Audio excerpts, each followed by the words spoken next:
There's a truth most people are afraid to say out loud. Culture is not some magical, ancient force handed down by the gods. It's not fixed. It's not unshakable. Culture is created by people, and that means it can be changed by people. Let me say that again for the ones sitting in the back. Culture is not set in stone, it's set in motion by you, by me, by what we tolerate, by what we celebrate, by what we refuse to speak up against, and what we choose to stand up for. Everything you see around you, your workplace, your family, your community, your country, every one of those spaces has a culture. And that culture didn't drop from the sky. It was built brick by brick, habit by habit, word by word, built by people, repeated behaviors, reinforced beliefs, silent agreements. And guess what? If people created it, people can recreate it. But here's the problem. Too many people are waiting for permission to speak up, waiting for someone else to make it better. They say, that's just how it is, like it's a sentence carved into concrete. But let me tell you something. That's just how it is the anthem of the defeated. And I didn't come here to sing that song. I came to remind you of your power. When you walk into a room, you bring your energy, your voice, your influence. You are not just a product of culture. You are a producer of culture. You have the power to shift it. You have the power to shake it. You have the power to build something better. But power unused is power lost. See, we inherit cultures we didn't choose, but we also participate in them, sometimes by force, but too often by silence. And silence, my friend, is agreement. When you see injustice and you don't speak, culture hears you. When you hear gossip and you let it slide, culture hears you. When you tolerate toxic leadership or outdated traditions or cycles that keep people small, culture hears you. The question is not, can culture change? The question is, will you change it? Think about the culture of your workplace. Is it one of fear or one of growth? Is it one of burnout or one of balance? Is it built on ego or built on excellence? That culture didn't create itself. And if it's not what it should be, it's time to interrupt it. You change culture by being the first voice in the room to say, this isn't working. You change culture by showing up differently, even when it's uncomfortable. You change culture by choosing courage over comfort, truth over tradition, action over acceptance. Let me give it to you straight. Every culture at every level is either evolving or eroding. It's never standing still. So if you're not actively building it, then you're watching it break down. And guess what? No one's coming to fix it but you. You don't need to be the boss to set the tone. You don't need a title to change the temperature. Influence isn't always about position. It's about conviction. It's about deciding who you're going to be no matter what room you walk into. Because when you shift your behavior, you create permission. When you challenge what's normal, you create new standards. When you act with integrity, you become a mirror that exposes everything that's not. You don't need to shout. You don't need a mic. You just need to act like the future depends on what you do today, because it does. We are the architects, the artists, the editors of culture. We can write new rules, we can break cycles, we can raise the bar. And the moment we stop accepting what is, that's the moment we begin building what could be. So stop saying, that's just the way things are. Start asking, what kind of culture do I want to be remembered for? Because you were never meant to just fit in. You were born to stand out, to call things higher, and to lead the shift.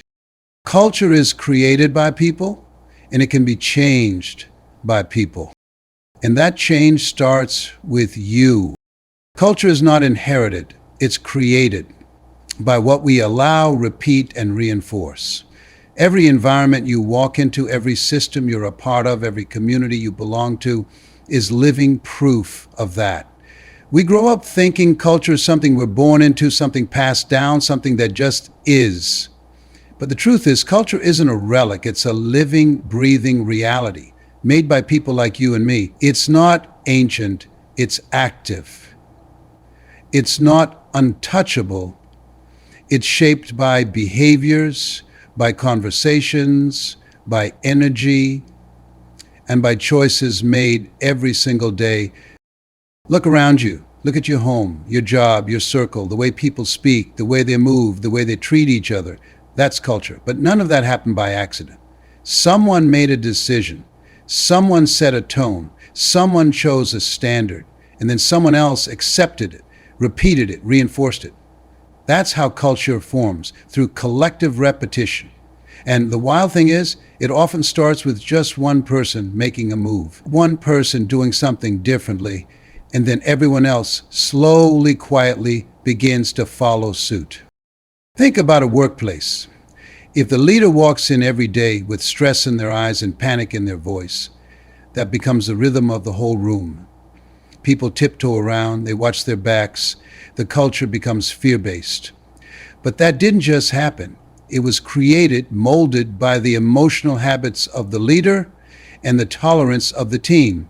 If no one says anything, if no one pushes back, if everyone just accepts the tone, that culture becomes the norm. And it doesn't take 1,000 years. It can happen in a month, a week, a day. Now, here's what most people miss. Culture isn't just created by action, it's created by inaction too. What you choose not to say, what you choose not to question, what you choose to ignore, that's part of it. When you see something off, something toxic, something unfair, and you say nothing, you're not neutral, you're participating. Because silence builds culture just as loudly as words do. When people around you are being disrespectful and nobody speaks up, that disrespect doesn't fade, it spreads. Because what gets tolerated gets repeated. People keep thinking culture is about banners on a wall, or slogans in a meeting, or a one-time workshop. No, culture lives in the tiny details, the eye contact, the tone of voice, the way people listen or don't, the way mistakes are treated, the way wins are celebrated or ignored, the way people are included or excluded. Those tiny details, over time, form the DNA of a culture. And the scary part is, once that DNA is set, people will start to believe that's just how things are, not realizing they're reinforcing it every day with their behavior. So let's go deeper. Let's talk about what you're allowing in your own life that might be shaping a culture you don't even want. Are you allowing sarcasm that cuts deep instead of jokes that lift up? Are you allowing gossip to fester instead of cutting it at the root? Are you letting mediocrity slide instead of calling people higher? Because what you allow is what you teach people to expect from you. And what people expect is what they repeat. And what they repeat becomes the culture. Repetition is a powerful builder. Think about how you trained your body, your mind, your habits. It wasn't one workout, one book, one decision. It was the act of doing it again and again that shaped who you are. Culture works the same way. You show up with kindness every day, that kindness starts to echo. You show up with discipline, with standards, with encouragement, with accountability, that stuff starts to spread. People learn by watching. And when they see consistency, when they see someone owning their lane with purpose, they start adjusting theirs too. Now, let's be clear. Repetition isn't always a good thing. You can repeat the wrong thing, the toxic thing, the fearful thing, and if it goes unchecked, it becomes rooted. That's how generational dysfunction lives on. That's how corporate toxicity becomes tradition. That's how entire families, organizations, and nations can operate under systems that were built out of fear, ignorance, or survival, because no one ever stopped to ask, why are we doing it this way? Who benefits from this? Who gets silenced by this? Who keeps paying the price for this? When no one interrupts the pattern, The pattern becomes the blueprint, and that blueprint gets passed on, not because it works, but because it's familiar. That's why some people cling to cultural norms that are clearly broken, because comfort is louder than logic. It's easier to stay in what you know than to step into what you must create. But if culture is built by repetition, then you have the power to create new patterns. You have the power to repeat something better, to speak differently, to move differently, to respond instead of react, to encourage instead of compete, to build instead of break. The moment you decide to act with intention, you become a cultural architect. You stop following and start shaping. And shaping culture doesn't require perfection. It requires presence. It requires awareness. It requires the willingness to be the first one to apologize, the first one to listen, the first one to raise the standard, the first one to say, we don't do that here. And when you do that consistently, day in and day out, you create a rhythm that others can walk to. You start shifting the emotional climate of the room without needing to dominate it. And here's the wild part. Most people think they need power to shape culture, a title, a platform, authority. But the truth is, the most powerful culture shapers are the ones who work in the background. The ones who shift the temperature through influence, not intimidation. The ones who change the conversation through empathy, not ego. Culture responds to consistency. It responds to clarity. It responds to conviction. And when you repeat those things, others will follow, not because you demanded it, but because you demonstrated it.